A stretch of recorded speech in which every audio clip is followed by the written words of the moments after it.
Isaías 63, desde el 7 al 9, dice así la palabra de Dios.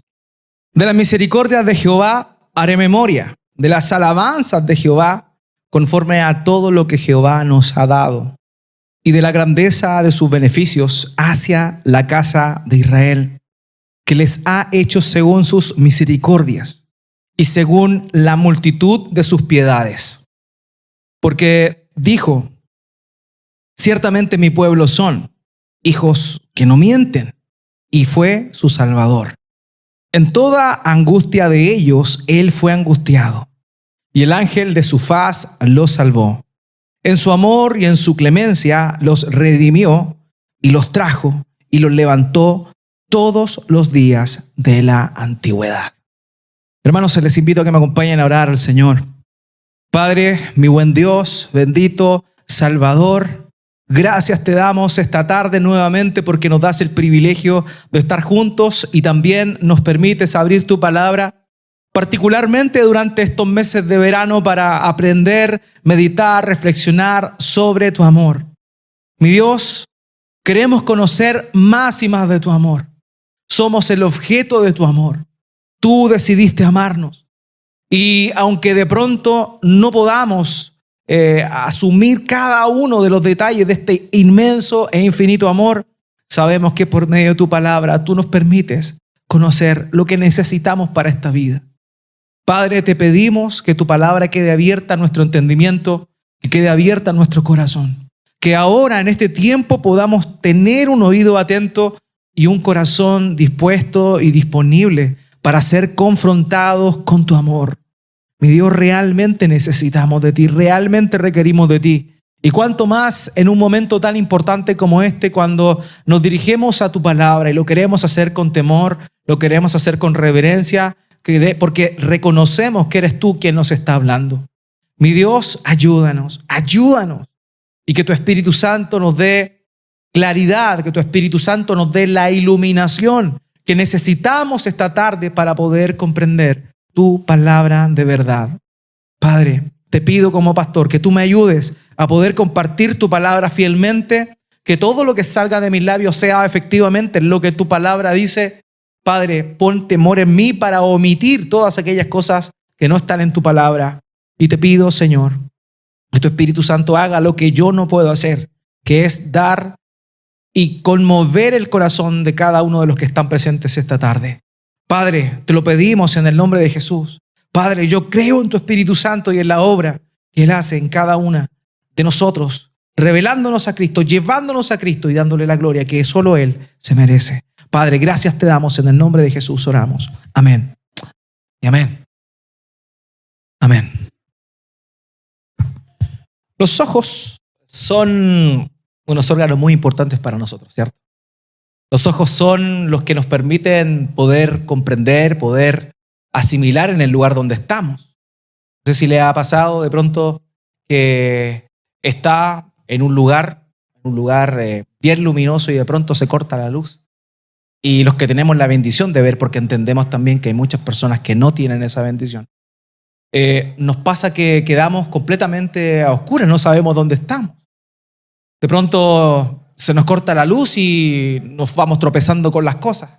Porque realmente los ojos son órganos que nos permiten tener perspectiva de nuestro entorno. Con ellos podemos no solo extraer información de lo que está afuera.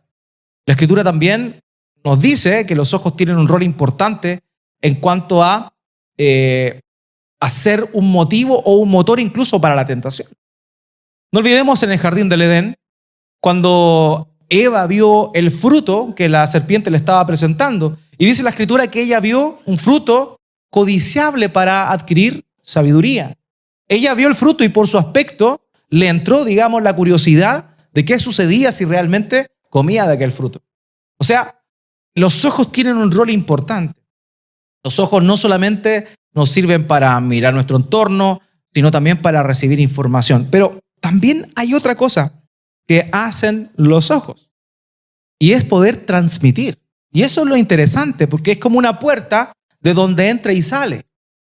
En la boca solamente entra comida, pero palabras no entran, salen palabras. Pero lo que sucede con nuestros ojos es que en nuestros ojos entran cosas y también salen cosas. ¿O no? Una mirada puede decir muchas cosas. Me acuerdo cuando era pequeño, estaba haciendo alguna cosa que no era debida, bastaba con una mirada de mi madre para darme cuenta que no debía seguir haciendo eso. ¿Por qué? Porque con la mirada también transmitimos. La mirada es algo que nos permite transmitir emociones y también mensajes. Y la mirada también, en cuanto a lo que nosotros estamos hablando, el tema del amor, porque esta serie de sermones tiene ese título, definiendo el amor, la mirada tiene harto que ver con el amor. No sé si los que están casados recuerdan cuando recién comenzaron, o antes inclusive de comenzar, lo importante que era la mirada. Yo recuerdo hace 14 años atrás, cuando conocí a la mujer que hoy es mi amada esposa, yo me acuerdo que me di cuenta de que algo distinto pasaba con ella precisamente por la forma en que ella me miraba. Ella miraba a las personas de otra... Está afuera, así que no hay problema. Pero yo igual, y de hecho ella también notó, porque mi mirada en función a ella fue distinta. Cuando uno ama a alguien, lo ve de una manera distinta. Al principio es de una forma cariñosa, ¿cierto? Expeliendo ternura.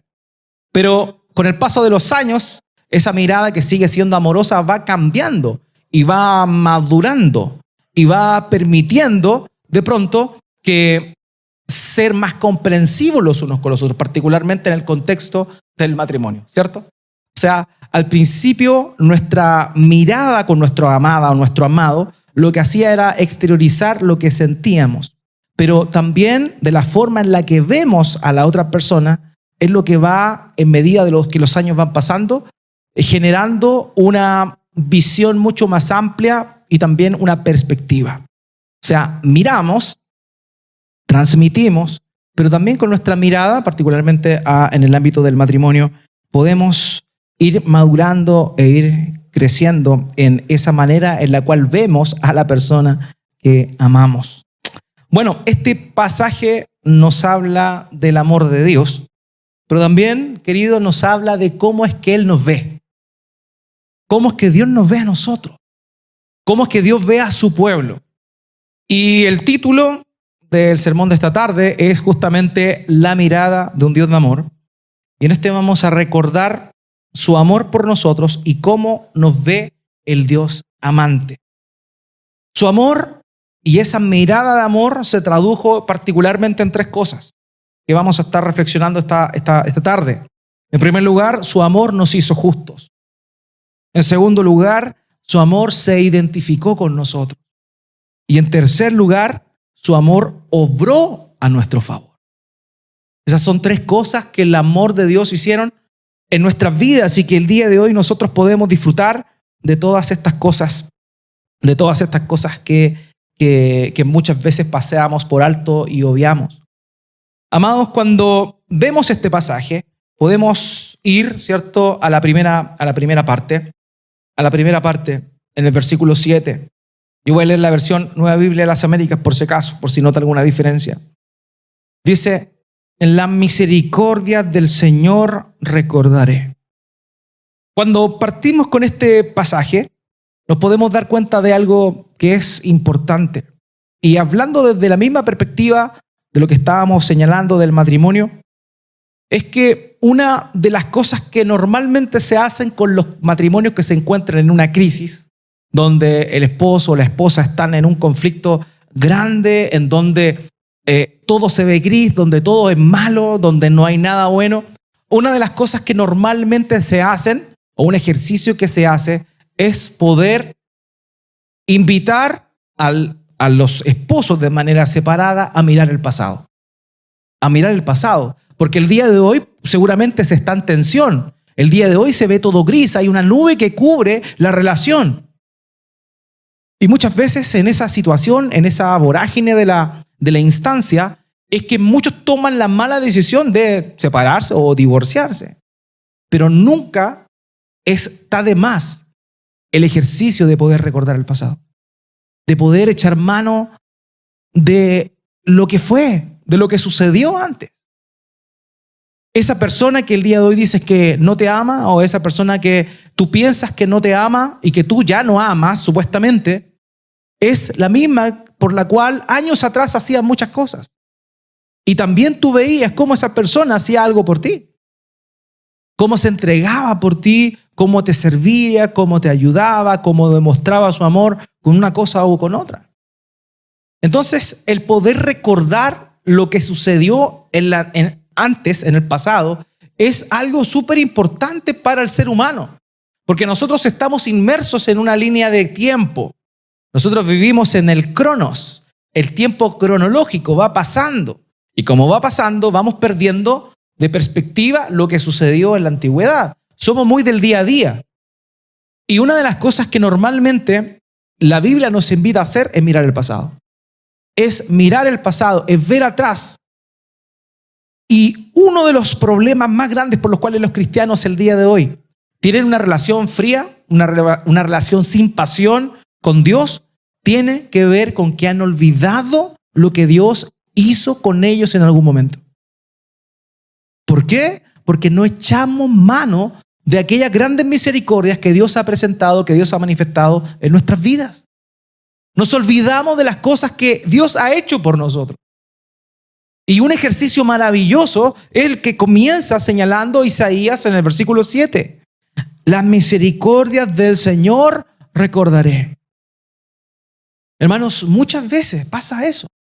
Estamos apagados, oramos, nos quedamos dormidos, intentamos leer la Biblia y empezamos a pensar en cualquier otra cosa. ¿Y por qué pasa eso? Porque no le encontramos el gusto a la búsqueda de Dios. Pero eso pasa porque nos hemos olvidado de lo que Dios ha hecho por nosotros. De lo que Dios ha hecho por nosotros. De manera que cuando uno recuerda el pasado, en el caso del matrimonio, el esposo o la esposa que están en problemas o que ve al otro de una mala manera, comienza a recordar cómo éste le amaba y lo que hacía por él o por ella. Y eso hace un cambio de rosca, un cambio de perspectiva en cuanto a la otra persona. Lo mismo debería pasarnos a nosotros. Deberíamos continuamente recordar lo que Dios ha hecho por nosotros. Porque si tú estás aquí y si tú realmente has entendido el Evangelio, si tú has sido salvado, es decir, naciste de nuevo, te arrepentiste de tus pecados y creíste en el Evangelio de nuestro Señor Jesucristo, tú sin duda alguna has experimentado un montón de cosas que han sido maravillosas para tu vida y que han provenido de Dios. Sin duda, ninguno de los que han nacido de nuevo puede decir que no. Todos hemos pasado por situaciones, todos hemos pasado por instancias donde hemos visto el amparo de Dios, hemos visto la mano de Dios. Hemos estado en lagos profundos, en situaciones realmente complejas. Cuando el Señor me alcanzó a mí, yo estaba en una profunda depresión. Una profunda depresión. Y Él me salvó, Él me llamó. Y me liberó de esa situación. Me sacó de ese estado de ánimo en el cual yo me encontraba. Y siempre es bueno recordarse de donde Dios lo sacó a uno. A veces uno piensa que no fue tan así. Pero sin duda, Dios querido nos ha salvado, nos ha sacado de un montón de cosas. Aquí Isaías comienza haciendo entonces una declaración de su compromiso con el Señor. Él comienza hablando, diciendo que iba a recordar. A recordar. Eso es lo que la Reina Valera señala. Voy a recordar. Ahora, la traducción más correcta de esta palabra, recordar en el hebreo, es mucho más profundo que simplemente un ejercicio introspectivo. Porque cuando hablamos de recordar, ¿cierto? Normalmente entendemos que es un ejercicio como interno, de rebobinar la cinta atrás y recordar ciertas situaciones. Pero lo que Isaías está diciendo aquí es mucho más que simplemente recordar. Tiene que ver con recordar y proclamar. O sea, recuerdo lo que Dios hizo por mí y testifico.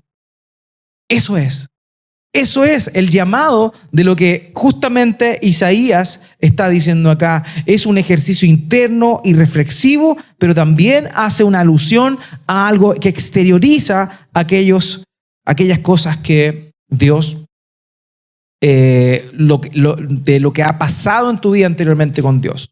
Recordar y anunciar ¿qué? Aquí dice, las misericordias del Señor recordaré. Esa palabra, misericordia, amados, es una palabra que ya hablé en el Antiguo Testamento cuando me referí a la situación que sucedió en Éxodo capítulo 34, cuando la manifestación de la gloria de Dios se le aparece a Moisés en aquella peña. ¿Se acuerdan? En la hendidura de la peña. Cuando él dice Jehová, Jehová, y se revela y dice yo soy un Dios clemente. Y cuando habla de eso, habla esa misma expresión que está acá. Tristemente, se ha traducido como misericordia. Pero la idea de esa palabra es amor inagotable. Es el amor inagotable de Dios. O sea, el compromiso que Isaías está haciendo acá es recordar y proclamar el amor inagotable que Dios ha tenido con ellos. Y esa es la idea fundamental de lo que está diciendo aquí. De hecho, la Nueva Traducción Viviente dice, hablaré del amor inagotable del Señor. Alabaré al Señor por todo lo que ha hecho. Recordar, ¿cierto?, la gratitud que produjo en nosotros una situación determinada que Dios hizo a nuestro favor. Eso es maravilloso, es algo que debemos recordar, es algo que debemos proclamar. Hermanos, tristemente, hoy se ha manoseado mucho el asunto del testimonio. Hay muchas personas, tristemente, que usan el púlpito para contar testimonios. Suben a predicar en el contexto de algunas iglesias y predican, abren un pasaje y comienzan a contar su historia. En ese contexto está mal. ¿Por qué? Porque la predicación de la palabra es la predicación de la palabra. Un ejemplo o una aplicación de la palabra puede ser el testimonio de una persona, pero nunca una predicación debería ser el testimonio de una persona. Pero el testimonio es importante. El testimonio de lo que Dios ha hecho contigo es fundamental. ¿Por qué? Porque hace vivo la obra de amor que Dios ha derramado en tu corazón, en tu vida y en la mía. Hermanos, siempre debemos estar dispuestos y recordar lo que Dios hizo por nosotros. No sé si ustedes han leído el libro de los Hechos y han visto cuántas veces Pablo da su testimonio.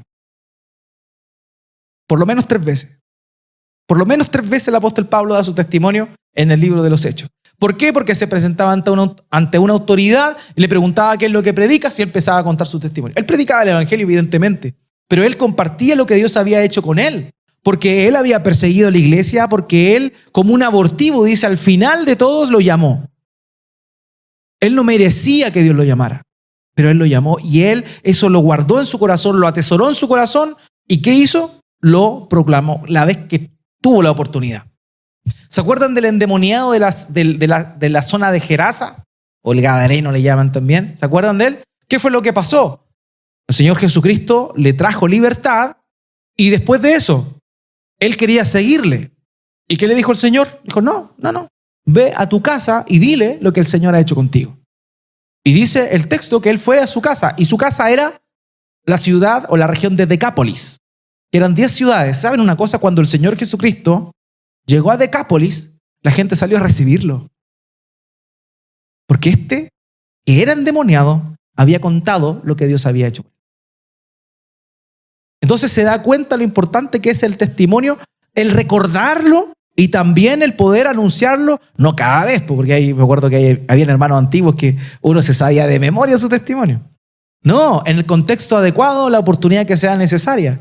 Pero no podemos caer en el otro extremo de nunca recordar lo que Dios ha hecho por nosotros, porque Él derramó su amor por nosotros.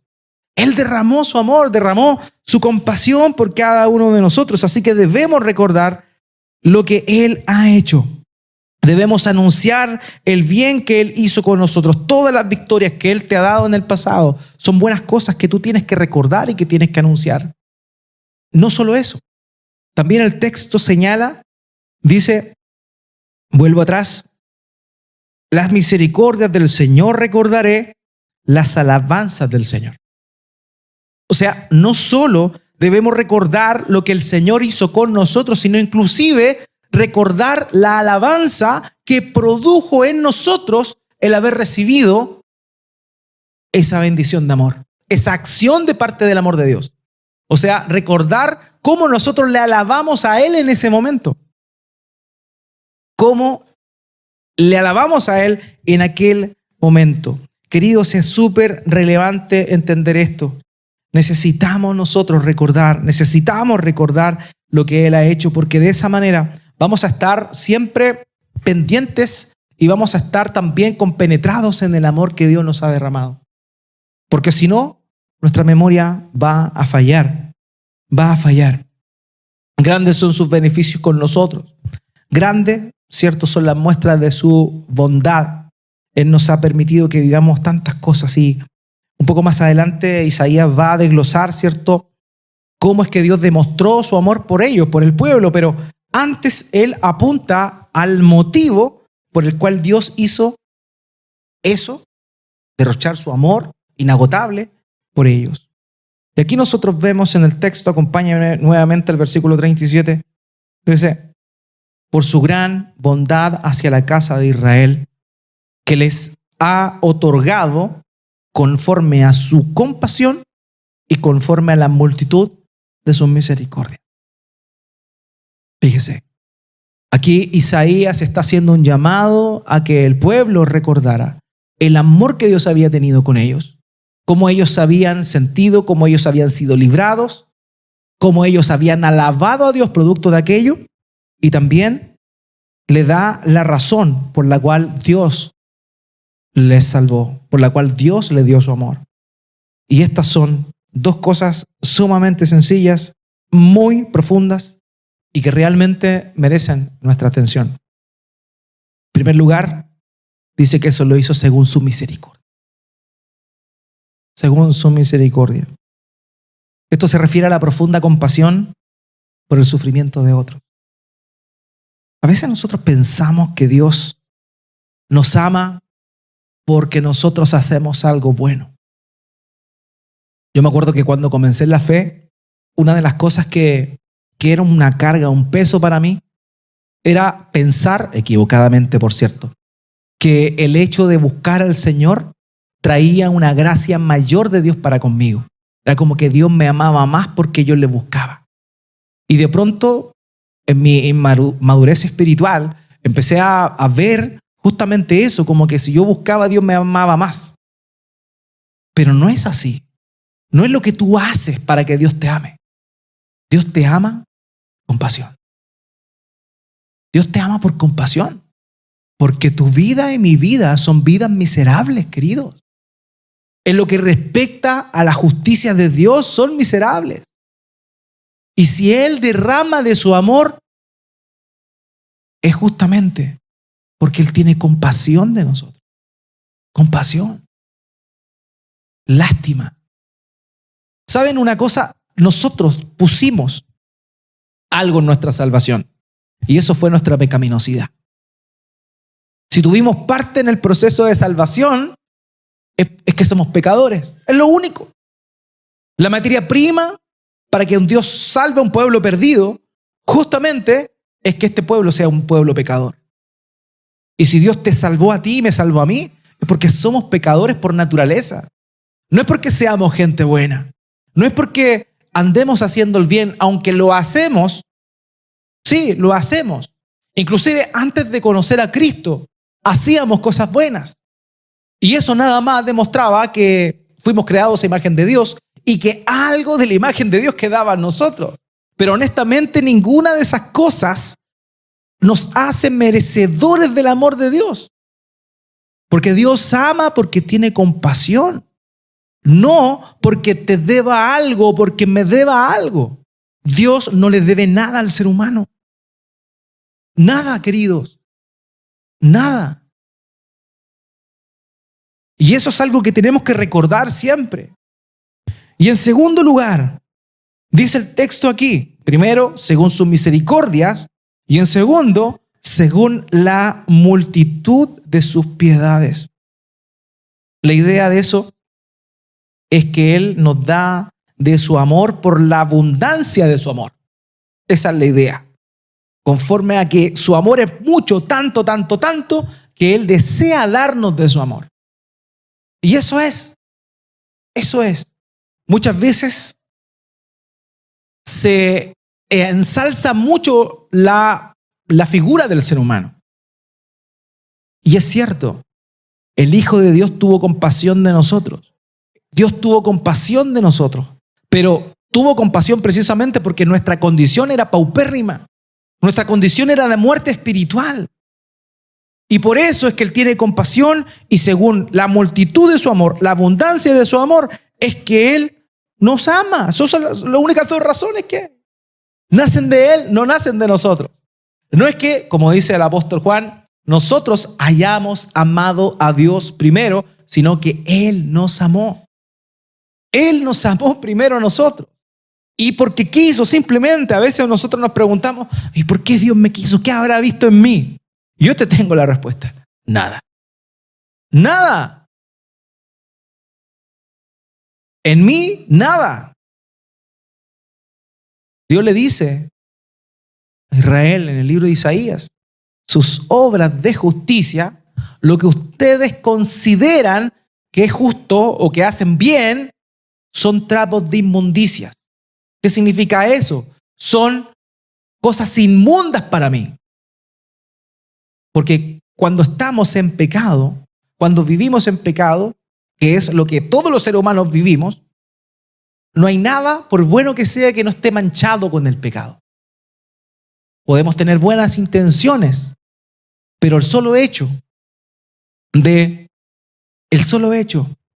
tener una naturaleza pecaminosa enturbia todo. No sé si se acuerdan ustedes, en una oportunidad, luego de que los filisteos tenían el arca, David recupera el arca y va a buscar el arca. Va feliz a buscar el arca, y las personas que estaban encargadas cometieron un error, lo cargaron en un carro, digamos, cargado por animales, lo que no debería haber sido. ¿Por qué? Porque Dios había establecido que era una tribu de levitas la encargada de llevar el arca, no animales. Bueno, cuento corto, eso nos muestra que uno de los grandes problemas que le pasa al ser humano es porque nos olvidamos de lo que Dios ha mandado. En fin, dice el texto que iba una caravana junto al arca, y de pronto los bueyes tropezaron y el arca se iba a caer. Y había un hombre llamado Usa que llegó, y al ver que el arca se estaba cayendo, la firmó para que no se cayera. ¿Saben lo que hizo Dios con Usa? Le aplaudió. No le aplaudió. Dice que en ese mismo momento murió. Pero como si Usa tenía una buena intención. El arca de Dios, la gloria de Dios iba a caer al suelo, y él tenía la buena intención de que no se cayera. Pero cayó fulminado, porque ningún pecador puede tocar lo que es santo. Lo que produjo su muerte fue que él era un pecador, que tocó aquello que era sagrado, aquello que era santo. No se trata de las buenas intenciones que tú tengas. Se trata de que nadie sin Jesucristo puede acercarse a Dios, porque el ser humano se encuentra apartado de Él a causa del pecado. Y eso es lo que sucede. Dios nos ama, y su amor inagotable lo da de pura gracia, porque no hay nada que nosotros hagamos que sea de interés para Dios. Él se interesa por nosotros porque quiere. Porque es tan grande el amor inagotable que nos da de su amor. Charles Spurgeon dijo en una oportunidad: la misericordia de Dios es tan grande que primero podríamos drenar el mar de sus aguas, o privar al sol de su luz, o hacer el espacio demasiado estrecho, antes de empequeñecer la gran misericordia de Dios. Nada puede ser más grande, y nada puede evitar esa gran misericordia que Dios da, porque simplemente Él la da. Así que, queridos, debemos entender esto: no hay nada que nosotros hagamos para merecer ese amor inagotable de Dios. Nada, nada, nada, nada. Él no responde a nuestro amor, sino que Él nos amó primero. John Stott dijo, el valor de un regalo de amor se calcula tanto por lo que le cuesta al que lo da, como por el grado en el cual se piensa que lo merece el que lo recibe. O sea, el nivel del amor tiene que ver con lo que le cuesta al que lo da. ¿Qué le costó a Dios dar de su amor para contigo? Su Hijo unigénito. ¿Y cuánto tú te mereces el amor de Dios? Nada. Yo no me lo merezco, tú no te lo mereces, nadie lo merece.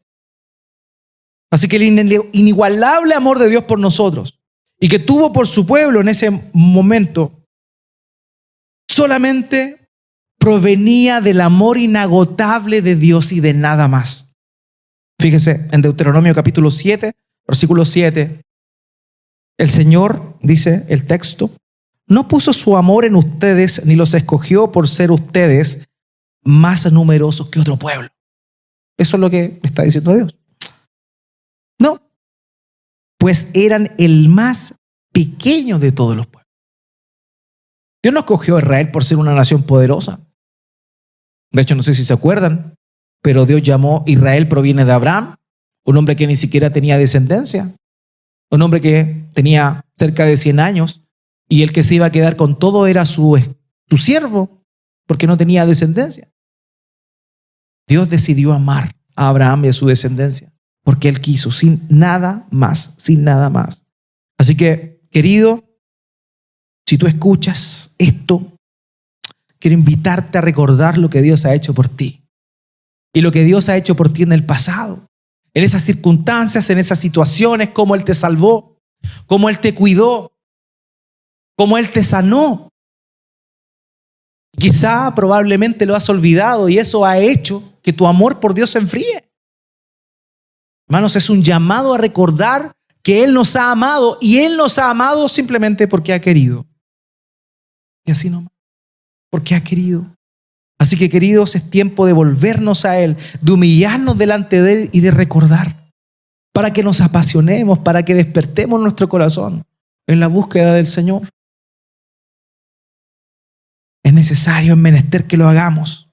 Esa obra de amor que Dios derramó en su pueblo, Isaías continúa, según el texto, a desglosarla de la siguiente manera. Él mostró su amor, en primer lugar, haciéndoles justos. Le invito a que podamos leer el versículo 8, por favor. Versículo 8, Isaías 63, 8. Porque Él dijo, ciertamente ellos son mi pueblo, hijos que no engañarán. Y Él fue su Salvador. Le invito a que después, no ahora, cuando llegue a su casita, antes de dormir, siga el versículo 10 y vea lo que pasó después de esto. Y vea cómo, luego de haber hecho este llamado, el pueblo responde. Realmente con desobediencia, con rebeldía, con pecaminosidad. Pero fíjese lo que dice acá. Versículo 8, porque Él dijo, ciertamente ellos son mi pueblo, hijos que no engañarán. Hermano, Dios veía a su pueblo y cuando lo veía, Él lo veía con ojos de amor. Él lo veía como un pueblo honesto, que no mentía. La idea del texto hebreo es que no actuaba de manera engañosa, pero si una cosa hacían los judíos, los israelitas precisamente, era a obrar de esa forma. Entonces parece contradictorio que Dios dijera eso o se refiriera así de su pueblo. Dice, ellos son mi pueblo, hijos que no engañarán, donde no hay engaño en ellos. ¿Pero cómo? Si eran pecadores, ¿cómo Él dice eso? Hermanos, no sé si se acuerdan, en el libro de Números aparece la historia de cuando el rey de Moab manda a llamar un profeta, que era un vidente pagano, en realidad no era un profeta de Dios, se llamaba Balaam. Y bueno, manda a llamar a Balaam con el propósito de que maldiga a el campamento de los hebreos que estaba ahí en el desierto. Entonces es bien interesante porque si usted lee lo que pasa antes de eso, el pueblo se quejó porque no tenía comida, porque quería comer carne, porque le faltaba agua. El pueblo se venía quejando durante todo el camino. Y de pronto llega este hombre, Balac, este rey, manda a llamar a Balaam y lo llama y le dice, ¿sabes qué? Maldíceme a este pueblo. Entonces, Balaam un poquito de temor de Dios tenía y dice, bueno, en realidad después que la manifestación del ángel del Señor se le apareció y todo eso, pero dice, bueno, yo voy a decir lo que Dios me diga que diga en realidad, ya yo no me voy a quemar porque justo en ese momento en el trayecto casi se le apareció el ángel, el burro le habló, una cosa que usted puede ver ahí si es que no lo ha visto en la novela, no sé si está en la novela eso, ¿no? ¿Aparece en la novela? No, ya. Bueno, léalo entonces. Bueno, el punto es que cuando llega ahí, en vez de maldecir al pueblo, Balaam comienza a bendecir a la nación y empieza, oh, tus campamentos que son gloriosos, que son hermosos, porque eso es lo que Dios le estaba diciendo que dijera. El pueblo que acababa de pecar, el pueblo que acababa de quejarse, ese pueblo que Dios tenía la oportunidad de maldecir, el profeta pagado termina bendiciéndolo. Entonces, ¿qué es lo que pasa? Balac dice, pero ¿cómo? Si yo te dije que me lo maldijeras, ¿por qué me lo bendices? A ver, ven para acá. Y lo lleva a otro lugar. Y dice que le mostró desde otra perspectiva el campamento. Dice, quizás eso era mucho y se mareó y dijo, no, mejor esto. Y lo llevó para otro lado y le dice, ya, maldícemelo. Balaam dice, bueno, yo voy a hacer lo que Dios me diga que diga. Solamente eso. Perfecto. Comienza a proferir un oráculo y comienza nuevamente a bendecir. Balac quedó con estupor y comienza a decirle, bueno, ya, ven para acá, lo lleva a otro lado, un lugar más pequeño. Quizá, yo quiero especular, quizá un lugar donde, no sé, estaban los más malos, los más pecadores, tal vez. Y le dice, ¿sabes qué? Maldíceme, mira esto y maldíceme. Por tercera vez, Balaam termina bendiciendo el campamento del Señor. ¿Pero cómo? Ese pueblo se había portado tan mal durante todo el desierto, ¿por qué Dios no permitió la maldición? Porque Dios, por su amor por Abraham, por el pacto que hizo con él, había determinado bendecirle y llamarle. Bendecirle y llamarle. Y aunque ellos habían hecho todo lo que habían hecho, Dios veía a ese pueblo con un prisma. De la misma manera pasa contigo y conmigo. Dios, pese a que somos pecadores, pese a que si bien es cierto, Él nos ha salvado y le fallamos, Él nos ve con los ojos de su Hijo. Cuando Él nos ve a nosotros, Él ve a Cristo. Y como ve a Cristo, Él nos ve justos. Esta semana, tal vez mentiste, pero cuando Dios te ve, no ve a un mentiroso. ¿Por qué? Porque en Cristo tú has sido justificado. Porque ese es el amor de Dios, que te ve justo, te hace justo. Fíjese lo que dice en Romanos capítulo 3, versículo 24. Todos son justificados gratuitamente por su sangre, por medio de la redención que es en Cristo Jesús. Somos justificados. Nosotros no somos justos por naturaleza, somos justificados. Hay una gran diferencia entre ser justos y ser justificados. Ser justificados no es que la justicia emana de ti, sino que la justicia te ha sido adjudicada. O sea, Él dice que en ese pueblo no había engaño, no porque no hubiera engaño, porque lo había, sino en realidad porque Él los miraba con el prisma, con la mirada de la justificación. Ellos ya estaban justificados. Porque Dios a su pueblo lo justifica. Por la obra de Cristo. Romanos 5:1. Por tanto, habiendo sido justificados por la fe, tenemos paz para con Dios por medio de nuestro Señor Jesucristo. O sea, ahora tenemos paz con Dios porque Él nos ha justificado. Y esto ha sido ¿por qué? Por medio de la fe. Entonces ahí tú puedes decir, pero ya, pues ahí está. Entonces no es que yo no aporte nada. Porque si dice que es por medio de la fe, quiere decir que Dios me ama porque tengo fe. Pamplinas, no es así. Porque Efesios dice que la fe proviene de Dios. O sea, ni siquiera la fe que tú tienes es algo que nació en ti. Es algo que Dios te dio para que creyeras en él. El Señor Jesucristo le dice a Nicodemo que no naciera de nuevo no puede heredar el reino de los cielos. Nicodemo le dice, pero como yo siendo viejito, abuelito, voy a entrar de nuevo al vientre de mi madre. Nicodemo no entendía que él debía nacer no de nuevo desde una perspectiva física, sino de una perspectiva espiritual, y solo Dios podía hacer eso. Solo Dios transforma el corazón. Solo Dios cambia un corazón de piedra en un corazón de carne. Eso es lo que Dios hace. Y eso es la razón por la cual nosotros somos justos, pero somos justos por medio de la justificación. Él nos justificó. Así que eso es lo que Él hace. Él nos justificó y nos ve en Cristo como justos. No como somos ahora, sino como seremos. Él nos ve glorificados. Él nos ve en Cristo, con la obra de Cristo perfeccionada en nosotros. Y el texto continúa diciendo, Él fue su Salvador. O sea, en ese pueblo no hay engaño y Él fue su Salvador. Hermanos míos, Él es nuestro Salvador. Esa palabra tiene la idea de alguien que libera a otros del dolor, del sufrimiento, de las dificultades e incluso de la muerte. Dios es nuestro Salvador. Él nos justificó. Él nos justificó. Por lo que Cristo hizo, hoy nosotros somos justificados. No por algo que nosotros hayamos hecho. Así que Dios nos ve el día de hoy como santos, como justos, como sin engaño. Él nos ve por lo que Dios está haciendo. Él mismo está haciendo en nosotros. Y esa es una muestra de su amor. En segundo lugar, su amor se identificó con nosotros, amados. Su amor se identificó con nosotros. Le invito a que me acompañe a leer el versículo 9, la primera parte. En todas sus angustias, Él estuvo afligido. Y el ángel de su presencia los salvó.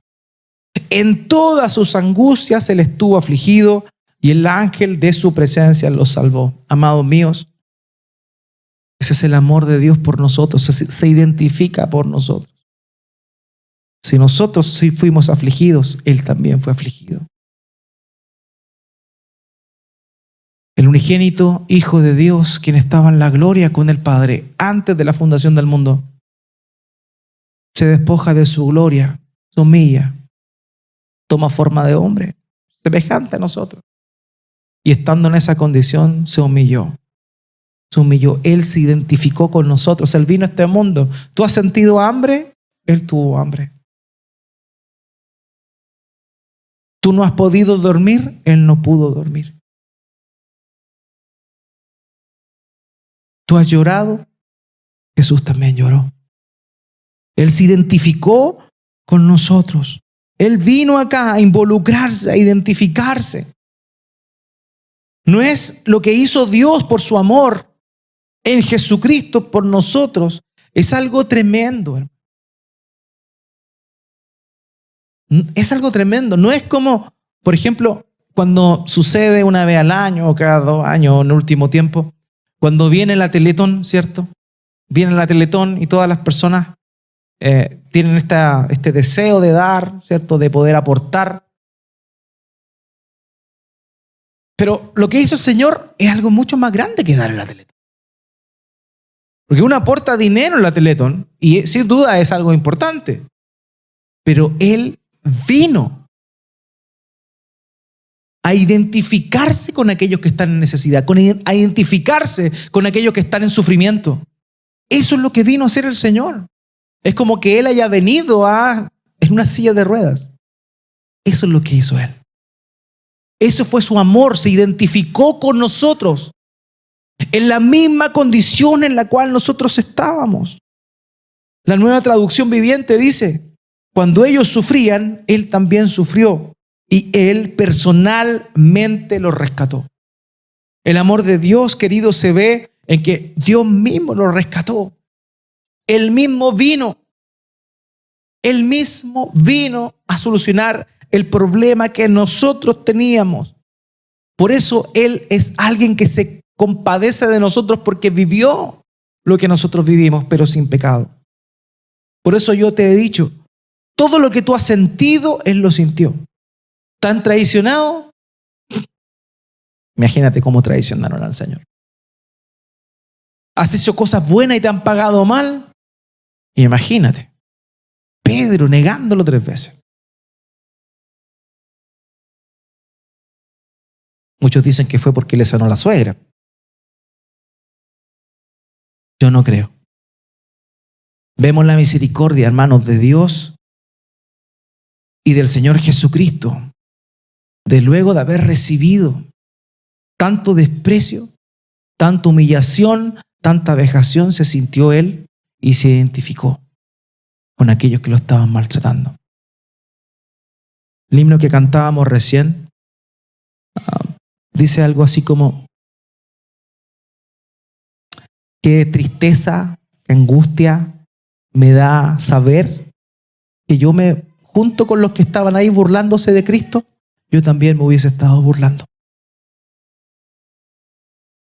Porque si nosotros hubiésemos estado en el momento de la crucifixión del Señor, lo más probable es que hayamos estado también ahí junto con todos los demás maldiciendo al Señor.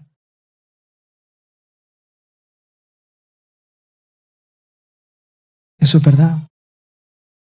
Hermanos, los únicos que estuvieron ahí fue Juan y la madre del Señor. Además no había ni uno. ¿Tú hubiese gritado por Barrabás? Yo también. Y Él se identificó con nosotros. Y Él vino personalmente a salvarnos. Hebreos 4:15. Porque no tenemos un sumo sacerdote que no pueda compadecerse de nosotros o de nuestras flaquezas, sino uno que ha sido tentado en todo como nosotros, pero sin pecado. Él, hermanos, se entregó a sí mismo. Él no mandó a alguien más.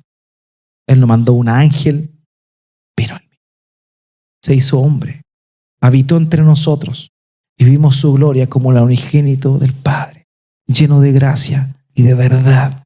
Pablo a Timoteo, en 1 Timoteo capítulo 2, versículo 6, dice: quien se dio a sí mismo en rescate por todos. El Señor se dio a sí mismo en rescate por todos. Ese es el amor de Dios. En tercer lugar, su amor obró a nuestro favor. Su amor obró a nuestro favor. Acompáñame a la segunda parte del versículo 9. En su amor y en su compasión los redimió, los levantó y los sostuvo todos los días de antaño.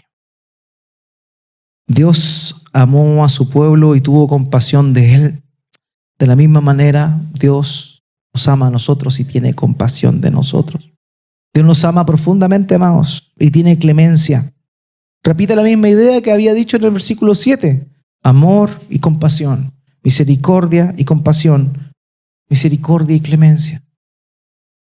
Hermanos, y eso produjo, esa misericordia y compasión, produjo 3 cosas en su pueblo y que también ha producido en nosotros. En primer lugar, dice el texto, que los redimió. Tiene la idea de ponerlos a salvo. El amor de Dios te puso a ti y me puso a mí a salvo. Cuando íbamos camino a un precipicio, sin salida, sin fondo, cuando íbamos camino a la destrucción, cuando íbamos con los ojos tapados, caminando a un lugar de eterno sufrimiento, de eterna destrucción y de un dolor que nunca va a cesar. Él salió a nuestro encuentro. Él nos rescató de esa situación. Ese es el amor que Él dio por nosotros. Nos puso a salvo. En segundo lugar, dice los trajo. Él dice que los redimió y los trajo, dice el texto. La idea de esa palabra es tomar, levantar en los brazos. Levantar en los brazos. Como cuando tú llevas a alguien en brazos. Esa es la idea, amados. Eso es lo que Dios hizo por su pueblo. Y eso también lo que Dios hace por quienes ama. Me da hasta lata contarla, pero yo sé que ustedes todos la han escuchado. Esa famosa historia o meditación de las 2 huellas en la arena. Se la tienen que saber, pero me imagino, ¿no? ¿Ah? No se la sabe. No se la sabe. Ya se la voy a contar. Había una persona que estaba muy triste y estaba angustiada y de pronto se le aparece Jesús. Y le dice, no temas, estás tranquila. Yo voy a estar contigo y nunca te voy a dejar. Caminemos, le dice el Señor. Se para esta persona y comienza a caminar con el Señor y de pronto el Señor desaparece. Y sigue caminando y de pronto mira hacia atrás y ve que habían 4 huellas y de pronto en el último tramo, solamente habían 2 huellas.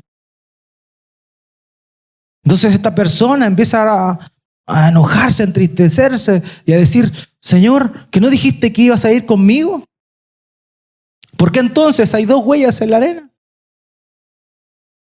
El Señor le dice, es que cuando estabas en lo más profundo de tu aflicción, fui yo el que te cargó en mis brazos. De esa misma manera que Dios nos levanta. Esa es la manera en la cual Él nos sostiene. Cuando pensamos que estamos solos, Él nos levanta, nos toma y nos levanta. Él llevó a su pueblo. Y Él te lleva a ti.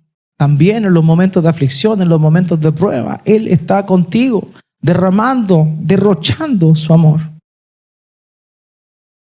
Tercera cosa que dice ahí, los levantó o los sostuvo. Esa palabra tiene la idea de un sentido bastante amplio, un apoyo amplio. Puede ser protección financiera, en sustento económico, en sustento de comida. Eso es lo que Dios también hizo con su pueblo en el desierto. Lo sostuvo durante esos 40 años que se encontraron allí. No le faltó nada. De la misma manera, Dios cuando ama a alguien, lo sostiene.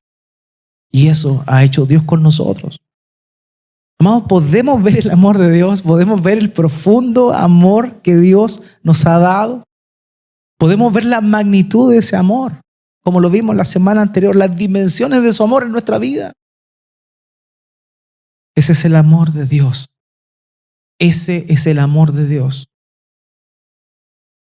Cuando todos tal vez te miran como alguien falto, que te falta madurez, que porque sufres tanto, que eres inmaduro, etc. Él te ve con otra mirada. Él te ve con la obra de Cristo perfeccionada en tu vida. Y Él te levanta, Él te trae y Él te sostiene. Ese es el amor de Dios. Y es increíble que tú y yo muchas veces, habiendo recibido ese amor, lo despreciemos. Nos olvidemos y lo dejemos a un lado. Hermanos, no. Esto no debe ser así. Bastó el tiempo pasado para despreciar el amor que Dios tuvo con nosotros, pero estando en su amor, no podemos hacer eso. No podemos despreciar el amor que Él nos ha dado. No podemos despreciar esa cruz que te trajo salvación a ti y que me trajo salvación. Amados, vivamos en su amor, experimentemos su amor y nunca olvidemos que Él está con nosotros. Deuteronomio 1:31 le dijo Moisés al pueblo: y en el desierto donde has visto cómo el Señor tu Dios te llevó, como un hombre que lleva a su hijo por todo el camino que anduvieron hasta llegar a este lugar. Por medio del profeta Isaías, Dios dice, Isaías 46:4, aún hasta su vejez, yo seré el mismo, y hasta sus años avanzados yo los sostendré. Yo lo he hecho y los cargaré. Yo los sostendré y yo los libraré. Y como termina el texto, es tremendamente glorioso, porque este texto, el versículo 9, dice, lo voy a leer entero: en todas sus angustias él estuvo afligido y el ángel de su presencia los salvó. En su amor y en su compasión los redimió, los levantó y los sostuvo. ¿Está leyendo el texto, no? Poquitos días. ¿Qué dice? Todos los días de... Hermanos, el amor de Dios te sostiene siempre. El amor de Dios te lleva siempre, no te deja, nunca. Por eso es que nosotros, juntos con el salmista, debemos siempre recordar sus misericordias. Debemos siempre anhelar sus misericordias y recordar el amor que Él derramó por nosotros y que continúa manteniendo por nosotros. Así que, amados, la mirada con la que Dios nos mira es una mirada tierna, compasiva y sobre todo amorosa. Pero no nos aprovechemos de eso. Nunca olvidemos cómo Él nos ve, nunca olvidemos cómo Él nos trata, pero no nos aprovechemos del amor de Dios. No despreciemos ese amor que Dios nos ha dado. Oremos a nuestro Señor.